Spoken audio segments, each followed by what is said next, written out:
Welcome back everyone to Rocks for Jocks. Today I'm going to be talking about something that's pretty important to me, which is climate change, and specifically the asymmetric risks that go along with it. My thesis is that uncertainty in climate change is not a good thing. In reports on large-scale climate change impacts by scientists and economists, most of them present some version of their best estimates of impacts. For example, they might tell you the median warming expected across different models, along with some versions of error bars, which are a measure of uncertainty.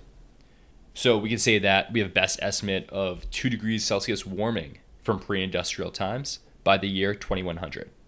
Along with that, they might give you a 95% probability of being plus or minus 1 degree Celsius off. In other words, we have a 95% probability of having warming by the year 2100 of 1 degree Celsius to 3 degrees Celsius. Caveats are that these numbers are made up, but I know that they're in the right ballpark, so I'm kind of rounding to even numbers for the sake of discussion here. Another big caveat is that these numbers depend heavily on both human decisions, so how much we choose to do about climate change, and also nature's feedback responses. So for example, how much ice melts, how many wildfires we get to burn trees that are currently taking in carbon, things like that.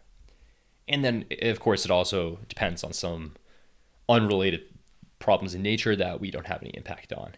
For example, a big supervolcano could blow up and put a bunch of carbon into the air, and also dust and dirt blocking the sun. And then we have to deal with those problems as they come.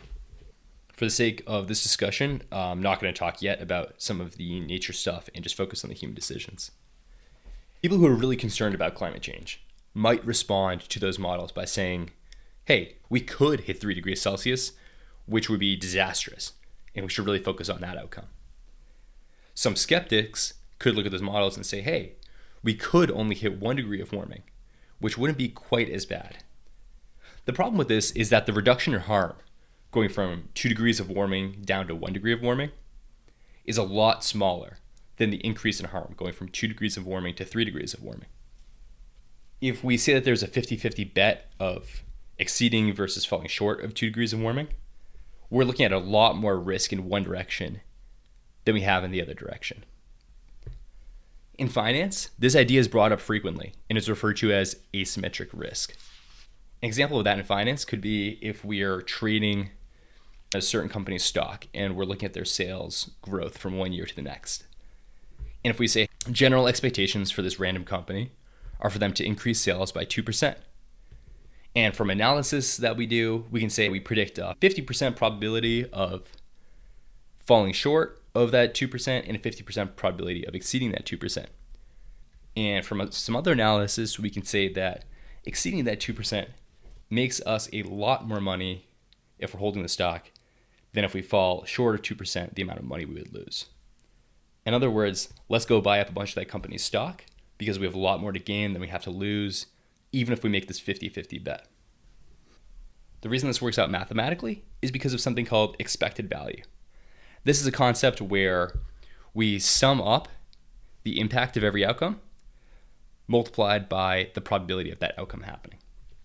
So in other words, if we go back to this sales increase example, we can say, hey, there's a 50% probability of exceeding 2%, where we expect to make $1,000, and a 50% probability of falling short of 2%, where we expect to lose, $300.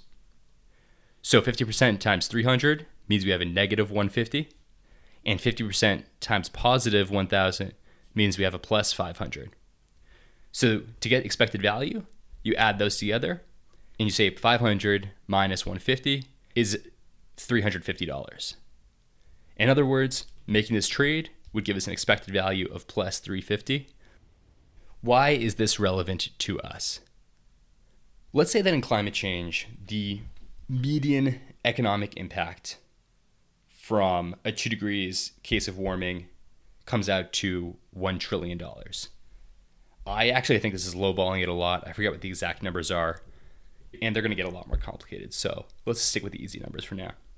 If we have a 50% probability of exceeding that, and let's say 3 degrees of warming brings us up to $4 trillion in damage, but 50% probability of falling short of it, where 1 degree of warming only gives us $500 billion in damage.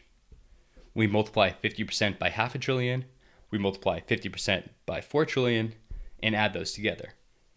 And that comes out to 2.25 trillion, which is a lot higher than the median estimate of $1 trillion.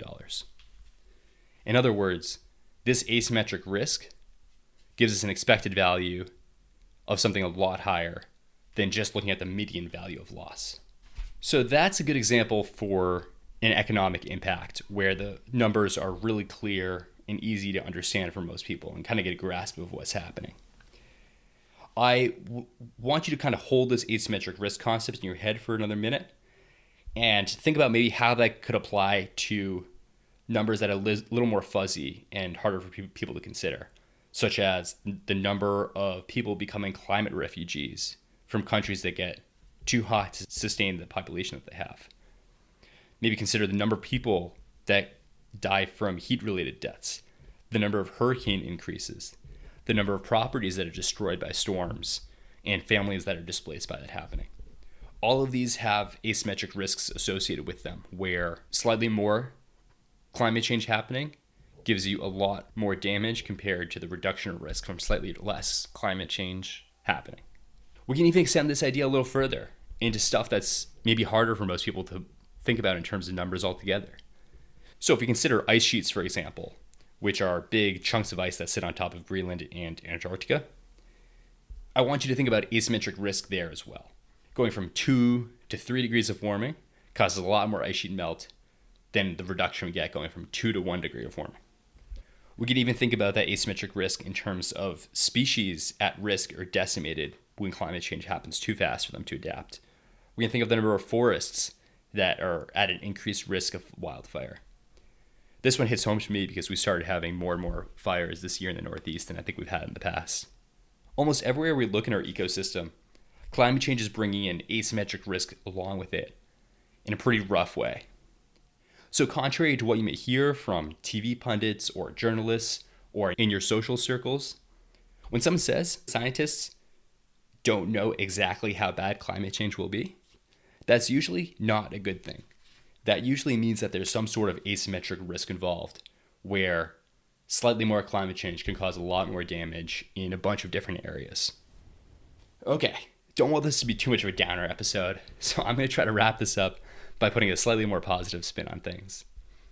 Another reason asymmetric risk is so important to understand and think about is that it really highlights how much every degree, and really every 10th of a degree, every 100th of a degree matters.